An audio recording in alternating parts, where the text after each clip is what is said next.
What up, you guys? Welcome back. It is 3:04 in the morning. Just woke up at 2:30. Time for another day, man. It's going to be a busy day. Just want to knock out a few things real quick. Thank you to all the new subscribers. We're steadily growing, steadily increasing. And I feel the subscribers and people that comment, the majority of you guys are loyal to the channel. And I appreciate that, man. I'm not the most entertaining guy, but I'm just a guy that loves his dogs, loves life, loves where he's at this point in time. And I love people, man. I love interacting with you guys. So just want to give you guys a shout out. Let me take care of this real quick. All right, there we go. Anyway, also, I love interacting with you guys, as I said. The majority that people comment, I comment damn near right after you guys comment. I love interacting with people and hearing what they have to say, especially when it's in regard to my content and things they've been through. So I appreciate that. Also, if you guys are on Instagram, check me out. Righteous Monkey at IG. If you ever need to talk, if you ever just need to talk about anything, you could always hit me up. RighteousMonkeyOfficial at Gmail. So, also, how's my hat looking? I've had a couple people kind of troll, They like sharing their feelings when it comes to my hat. And I've been rocking my hat like this, been rocking my bill like this ever since Little League, man. It's sunny as hell here in Arizona. Played second base. And I've always rocked my hats like this, man. That's just how I do it, man. I don't rock a flat bill hat. I just don't like the way I look in it. And it's never been my style. Never been my style. So, that's for you guys. All right, guys. I'm still kind of fluctuating as to what I want to talk about. But right now, I'm going to touch on how I knew I was an alcoholic, man. How things started spiraling, right before my eyes. I've never been fully dependent on alcohol, but when I drank, and that always led to other hard things. A lot of nonsense. Alcohol was my gateway. That was my gateway drug. It's not considered a drug, but that was my gateway drug. I used to smoke the green back in the day. And I wouldn't even consider that for me a gateway drug. But alcohol is definitely a gateway drug, because when that alcohol hits my system, I immediately start wanting to make the best of that situation. We'll just say that. Every time I take some shots, some alcohol, I immediately get cravings for Coke, for crack, or G, anything like that. I don't know why. Just for me, they kind of complement each other. I'm not here to glorify alcohol.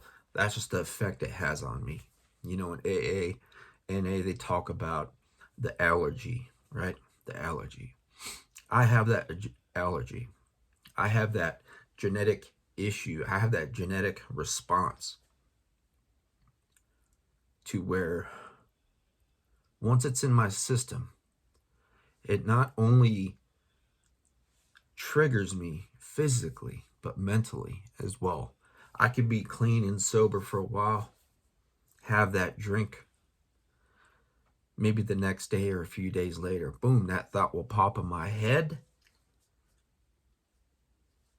And the mind games will begin.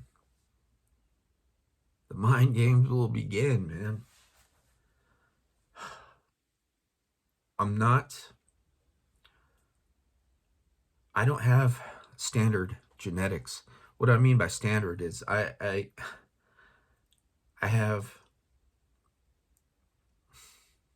it's hard to explain, man, unless you've been through it. You know, I have that addictive gene, that addictive personality. And that especially reveals itself when drugs or alcohol are in my system. My body and my mind is immediately triggered whenever that is in my system.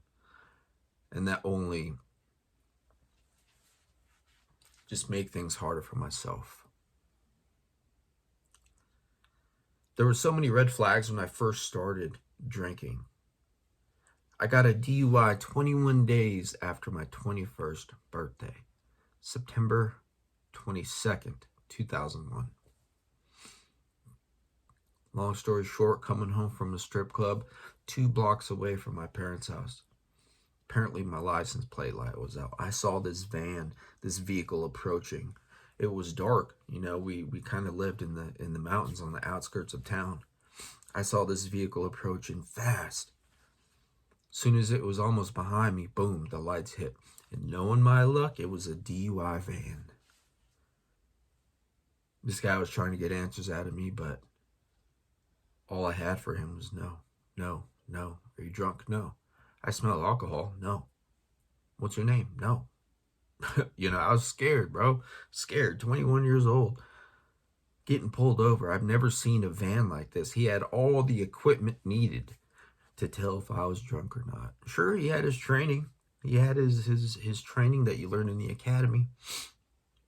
But he had all the bells and whistles in that van. I had to blow into a tube to test my alcohol level. Thankfully, my dad was up when I called him. The officer spoke with him, and basically that conversation went, if you don't come to the scene, we're going to have to tow your son's vehicle. So my dad walked to the scene. He had to walk 2 blocks. It was like 2:30 in the morning. I got my citation, and my dad drove the vehicle home. I sat in the passenger seat. He knew I was loaded, and he said, we'll talk about this in the morning. I don't remember that conversation. I was gone, right? Hammered. I was coming home from the strip club. Had a ball, but I didn't even care about getting pulled over or not, man.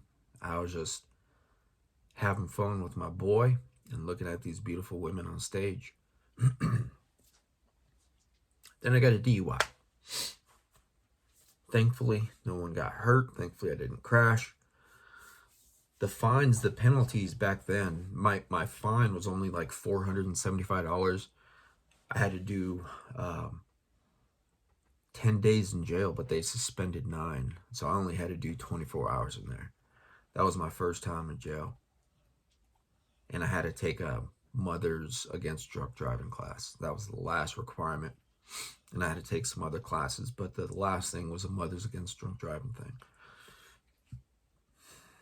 But that didn't stop me. That didn't stop me, man. I had some friends that were in the music scene. They had a band. Awesome music. And they had all the girls there. You know, the goth girls, the emo chicks. I'm Mexican, man, but I love me some white women. And it was just a beautiful experience, man. Just hitting the bars with my boys. I tried out for the band, but that was one of the worst decisions I ever made, man. I tried to sing. Terrible decision, man. I wish I could forget that moment. Oh, that was embarrassing. That was embarrassing. And that was when the band first started. You know, they were trying to get their sound together. I used to write poetry back in the day. I already had a song laid out, and I tried to make it fit into one of their songs. That was freaking embarrassing, bro. So they were still trying out different members at the time, and I didn't get that call back. I was like, damn. So I tried rapping at the time, and I'm a better rapper, man. I still got it too. I love me a good beat, and I could freestyle with the best of them, man. Anyway, this is not about that, but that's a embarrassing moment. So we always used to hit the bars, man. Just drink one right after another, put my debit card down, and just keep them drinks coming. And the way I knew, I didn't notice at the time, but thinking back in my mind, I had a beer in my hand, right? I just got it. After a few gulps, I'm already thinking about the next beer. I'm already looking at the line. Even if I had a girl right next to me, still looking at that line, still seeing what bartender, what server is available, just in case I finish this thing real quick, in a couple minutes, I could already have the next one coming. That was a red flag. I really wish. This was in 2001, 2002, 2003. I wish I had enough sense in me to think about my actions, man. All I was thinking about is hanging with my friends.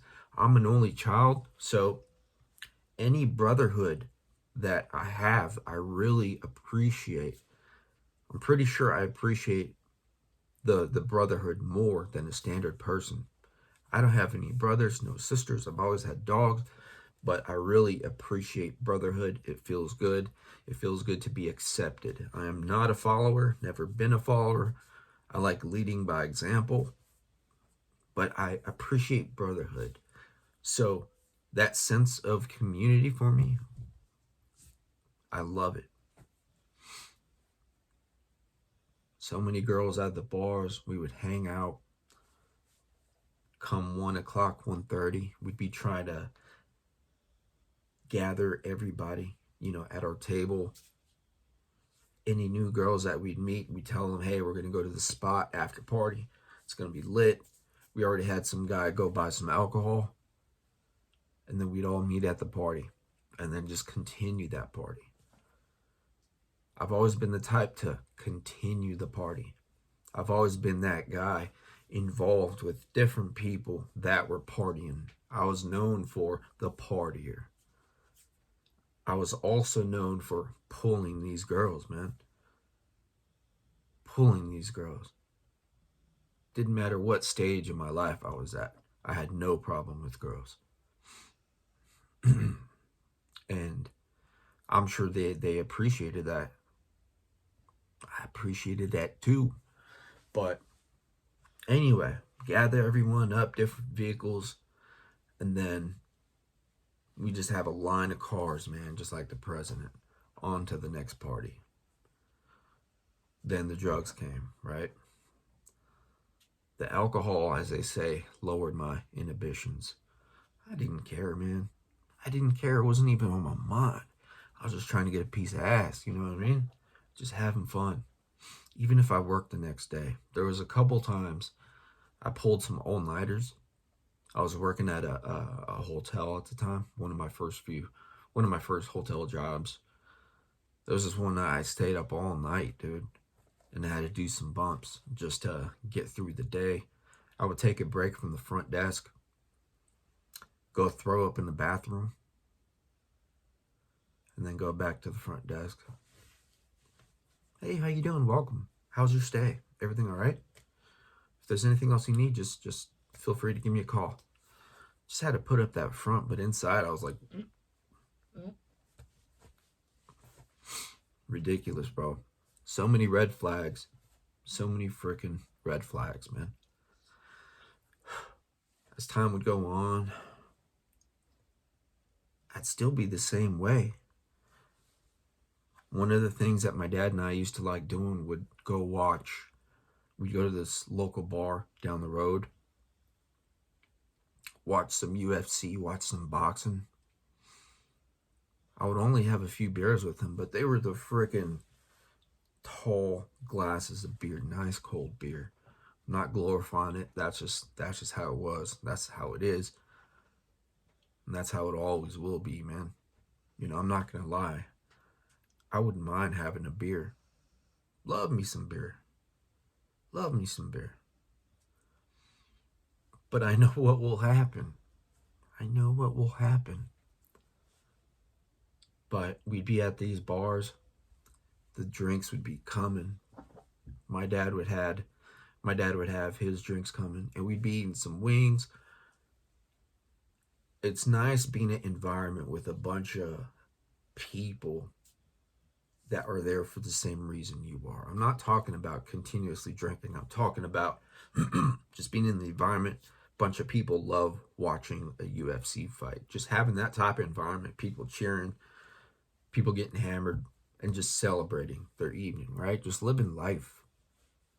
I'm sure the majority of them, I'm certain the majority of them are content with having one beer and just going home and relaxing. I've never had that experience. I don't know what that's like, just having one or two beers, going home and kicking back. I don't know what that's like. My body doesn't react that way. I keep them beers coming. Before the bar closes, I go to the restroom, take a piss, and I'm on my phone trying to call a few different people, text a few different people, see what else is going on. Before I go, wherever I go pick up, a little bag of white. If nothing's going on, I still pick up that bag and then just go home and do it myself. Isolate. I'm just getting hammered by myself. That's a problem. That is a problem. I know I'm not the only one that has dealt with that and that's like that, but that's how I am, man. So many freaking red flags.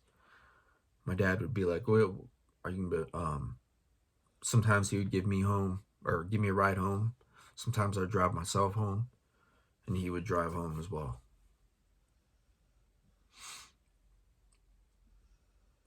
He's like, just be safe. Just make sure you get home. I'm like, okay, I will. Thankfully, I only had one DUI.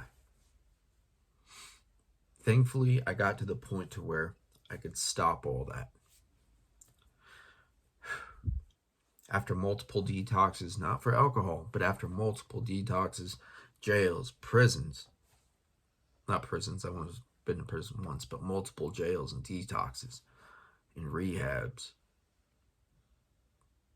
That wasn't enough to stop me, man. That should have been a red flag. But my body doesn't function like that. My body remembers the good times. Whenever I'd be doing bad stuff, I never played the tape through.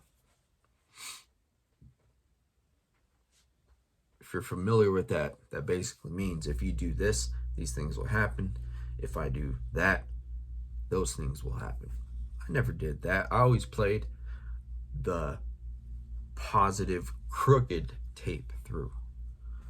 Meaning, I'm going to have a few beers, and I know I'm going to pick up some dope, go home, call some chicks that I know like to party, that I know don't mind the bag, arrange a little situation, have her come over, bada bang, bada bang, bada boom. You know what I mean?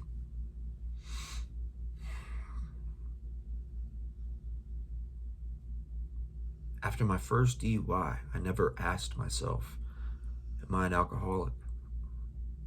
I knew I liked to party. The older I got, the more I realized, yeah, this is an issue, but that wasn't enough to stop me, man. The first rehab I went to, after that I went to sober living. Ended up relapsing hardcore. I was in sober living with one of my buddies, man. That I was at a rehab with, right? And he played baseball. I played baseball. His brother was a center fielder for the Houston Astros. So we'd always go to the batting cages. We'd always go to bars and play pool whenever the Astros would play. And we'd watch his brother on TV. His brother was younger than him, but his brother was a Major League Baseball player. And it was a really dope experience, man. He would trip out. I know he'd be sad, kind of jealous, because his little brother is just doing it, making them millions. And here he is in Tucson. He's from Cali, but here he is in Tucson, relapsing on beer while his little brother is on TV wearing that Major League Baseball uniform, just living his life. His brother's on TV, man. I know he had a lot going on, but we were able to mask our situations with drinking. You know, eventually we started drinking. I initiated the fact that it would be a good idea to go pick up some H. You know, we were both in rehab for H. One day we stepped out the bar, have a cigarette, and I'm like, bro, are you thinking what I'm thinking? He knew what I was talking about. He said, yeah. So I arranged, I had my dealer's number memorized at the time. Went to go pick up our stuff. Boom, relapse. Boom, off to the races, right? There were so many freaking red flags, man. If you're in that situation, address those red flags if you can. You know, try to get some help, bro. I don't want you guys to live the life I did. Sure, I had some good times.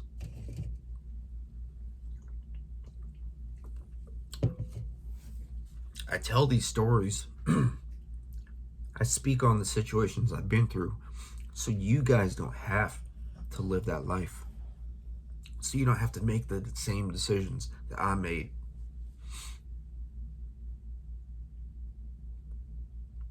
There's always good times, right? There's always good times, man. But if you have the genetic makeup that I do, you're just playing Russian roulette, bro. It's always a risk. Bad things could happen. You would be lucky if you got pulled over and had to sleep the night in jail. You would be lucky if that happened. Of course, bad things could happen, right? Get in a car accident, kill somebody. You'd be lucky if you got popped. There's Omar.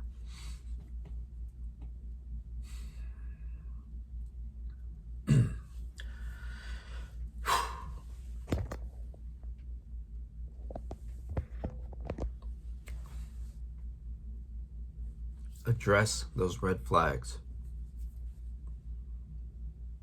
Like I said, man, reach out. Drop me some comments. Hit me up on Instagram.